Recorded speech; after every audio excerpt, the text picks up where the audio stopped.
अस्सलाम वालेकुम नाजरीन, मैं हूं नीलम नवाब। आप देख रहे हैं PK न्यूज़। सबसे पहले खबर शामिल करेंगे। पुलिस पेट्रोलिंग चेक पोस्ट जाम के चीमा की बड़ी कार्रवाई।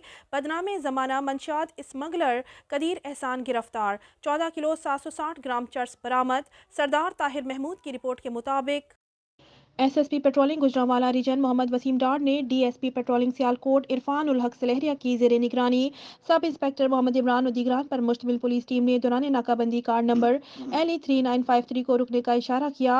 ड्राइवर कार ने गाड़ी भगा ली, जिस पर पुलिस पार्टी ने पेशावराना महारत और बहादुरी का मुजाहरा करते हुए मुलजिम का ताकुब करके गिरफ्तार कर लिया और दौरान इब्तदाई तफ्तीश और तलाशी कार के मुख्तलिफ खुफिया खानों से 14 किलो 760 ग्राम चर्स बरामद की। मुलजिम की शनाख्त बतौर कदीर एहसान सकना ठोकर न्याज बेग लाहौर के नाम से हुई।